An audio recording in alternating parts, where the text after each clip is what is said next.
The communique has been issued by G7 leaders. Their aim, Russia and China. They took aim at Beijing on issues like the South China Sea, human rights, and alleged interference in their democracies. Well, China has hit back and said, in fact, it is the G7 that is hindering world peace. So who's at fault here? Well, in this edition of the Spotlight, we will look at the G7's controversial communique, which said decisions taken by the G7 are aimed at containing Moscow and Beijing. That's something Russia actually said, using Ukraine as a tool to inflict a strategic defeat on Russia, amongst other issues. First, let me introduce our guests.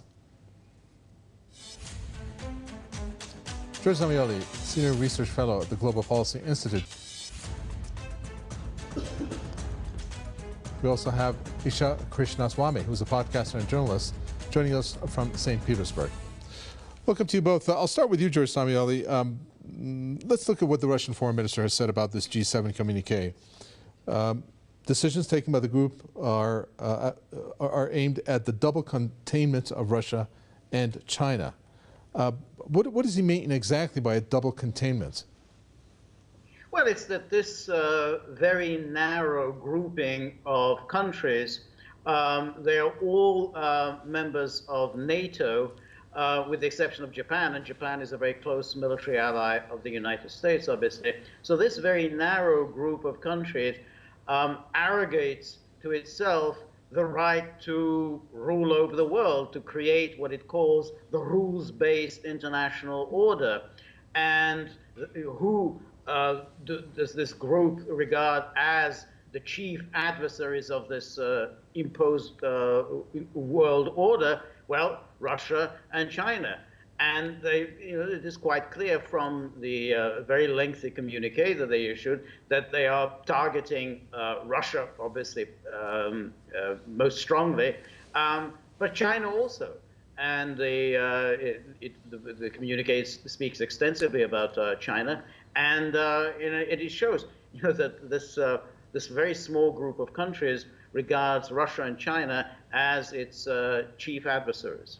All right, Esha, let's take a look at a couple, I guess, things that we've drawn out of the communique, which may indicate what Russia meant by this double containment. And I'm wondering what you think. Tightening sanctions against Moscow and then paring back exposure to China. Also urging China to press Russia to halt its military aggression and immediately withdraw its forces from Ukraine. I guess I take back the first part of what I said. Is the double containment meaning that Russia should be pressured by China to halt its military aggression? Is that the double containment just in that aspect? I don't think so. I think the double containment refers to the West's wishes to limit the ability for either Russia or China to have foreign relations with other countries in the manner that they see fit. Because as we've seen from the West's own admission, the G7's own admission, that they see this as a threat to the existing world order that they created in 1944 with the Bretton Woods Conference, the World Bank, the UN, the IMF.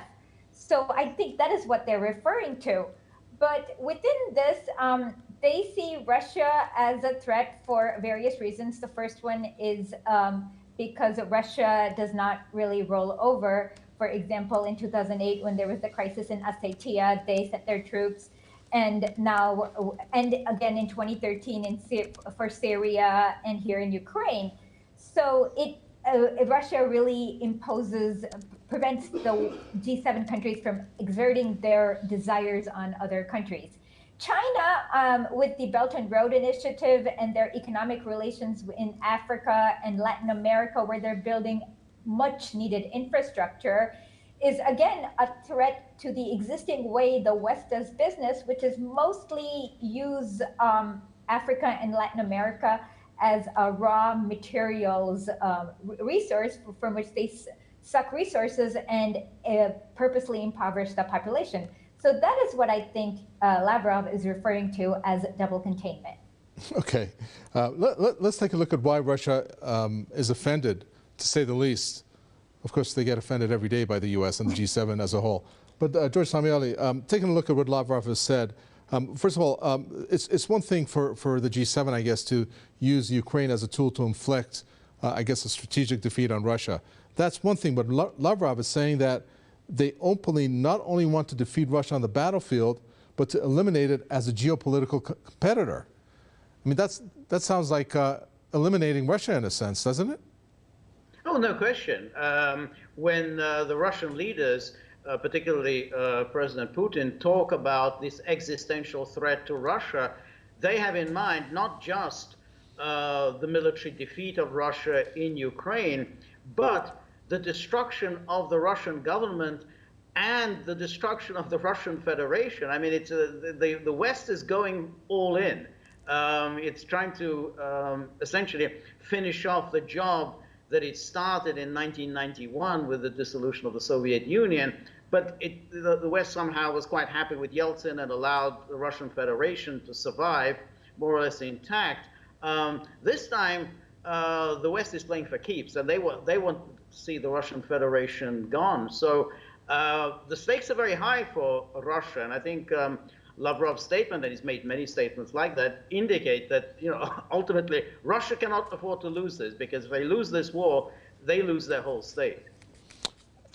When we hear, Esha, how, like our analyst there said, for Russia to be gone, the stance of the EU, or for others in the media perhaps saying for Russia to be gone, you know, when you take a look at that statement, it's, you know, it's beyond actually comprehension as to how Russia can be gone. I mean, you know, you can tell us how that is just not something that is based on reality.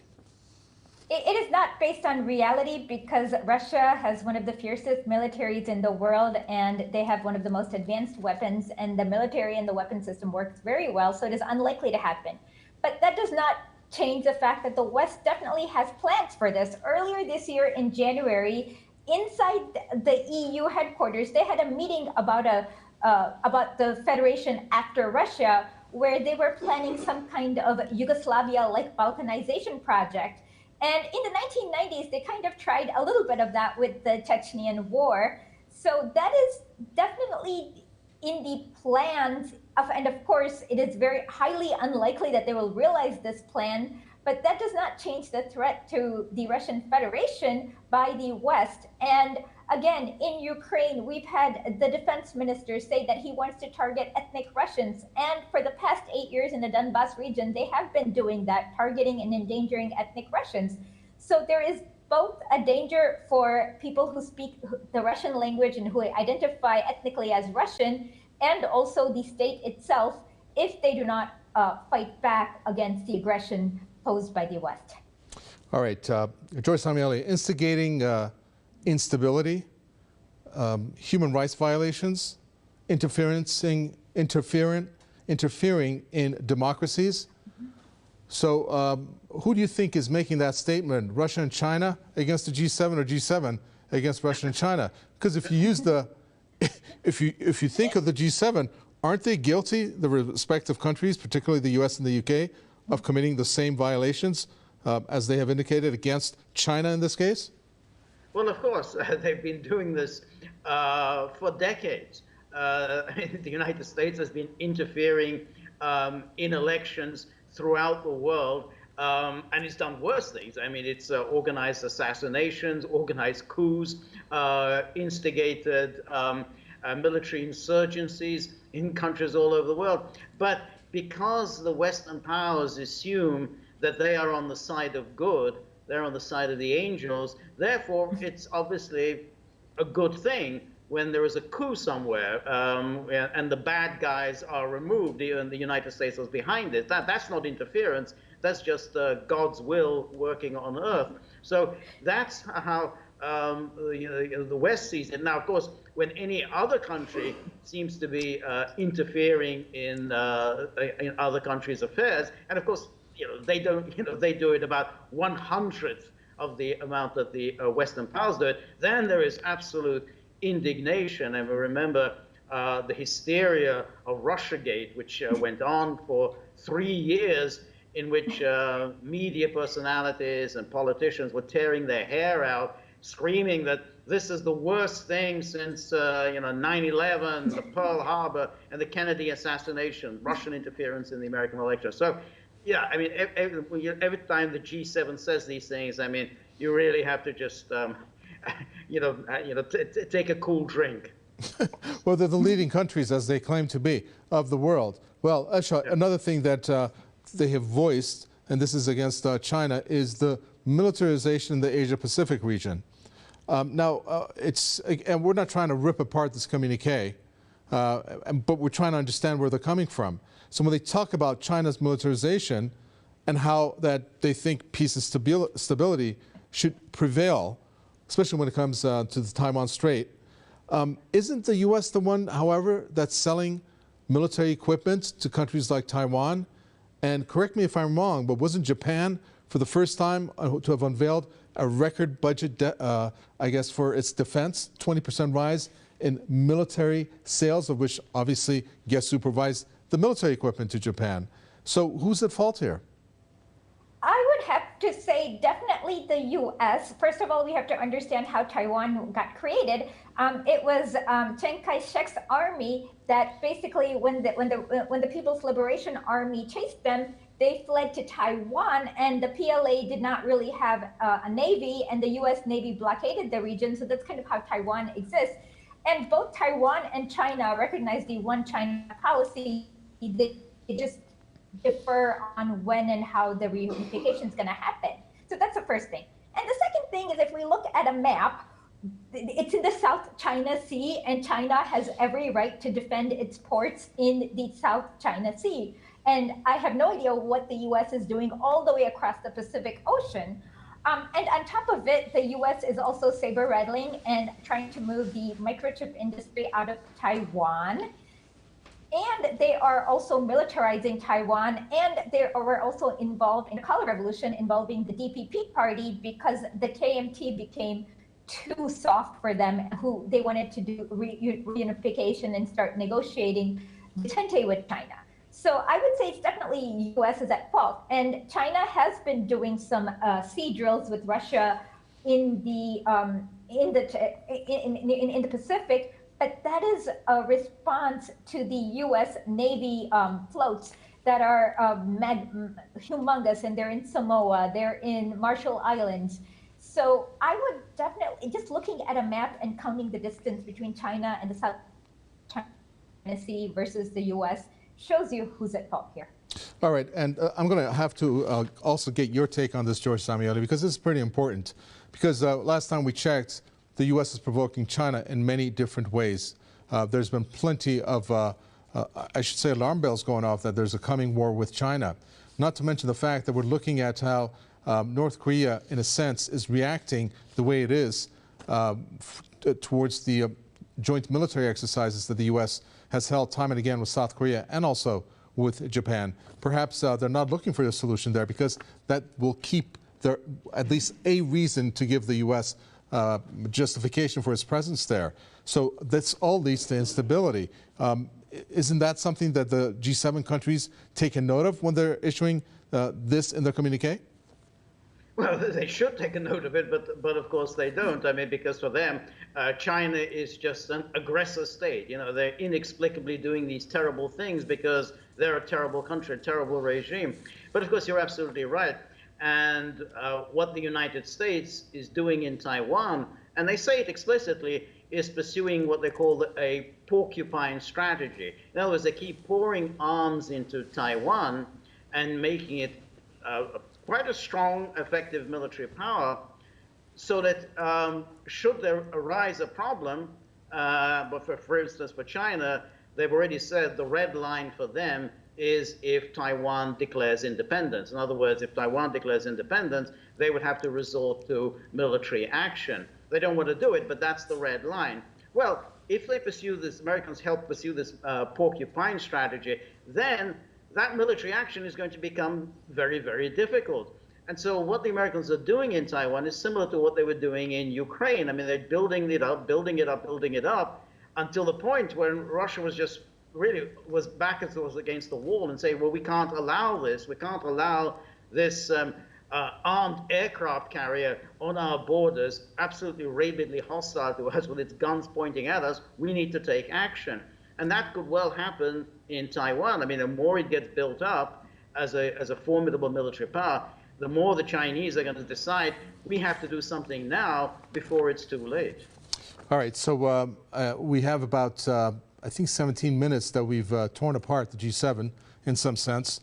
So let's look at one of the bright spots here, Esha. And it was something that von der Leyen said, of which she said it's been described as a PG2.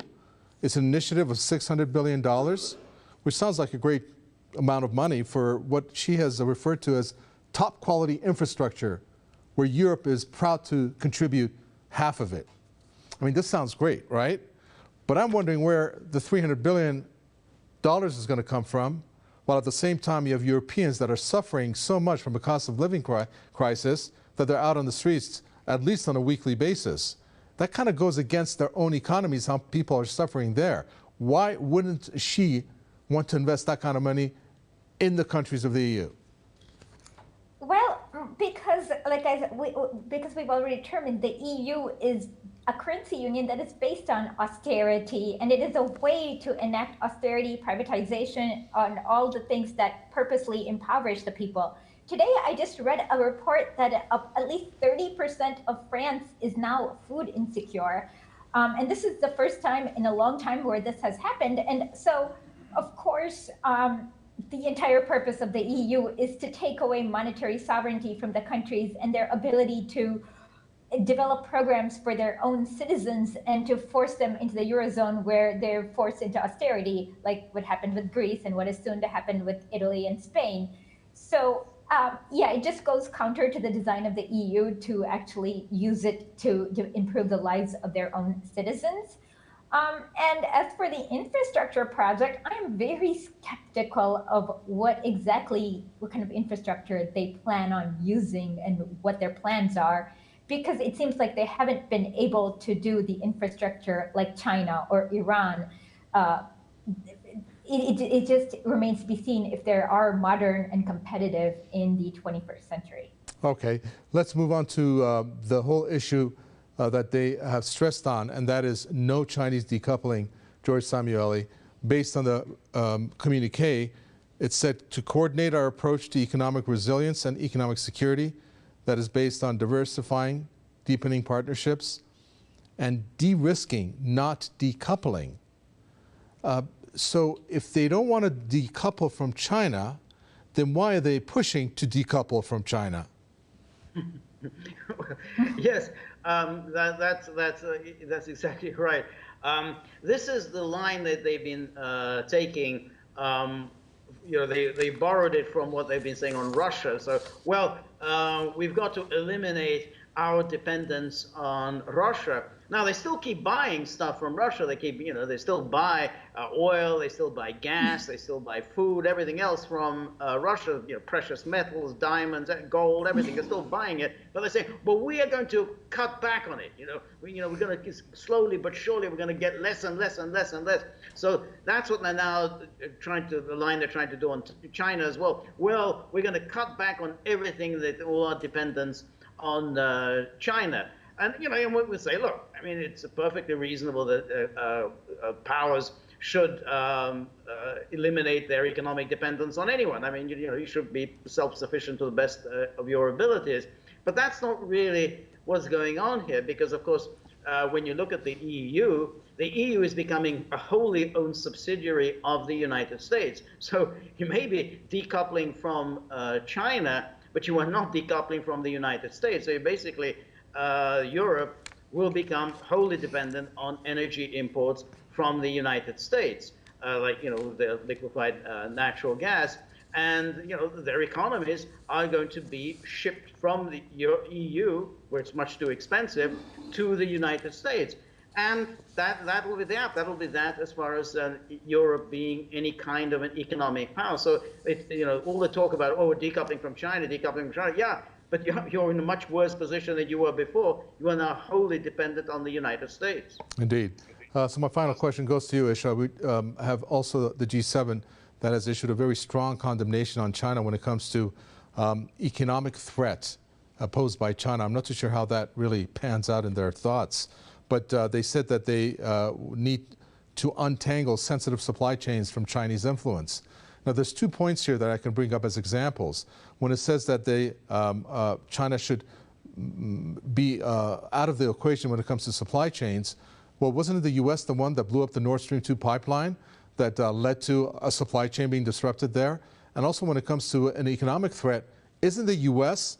at risk of a default in their country of over $31 trillion, which could lead to a worldwide economic recession, or at a minimum for there to be a negative economic impact on the world financially? Oh, the answer is yes to both.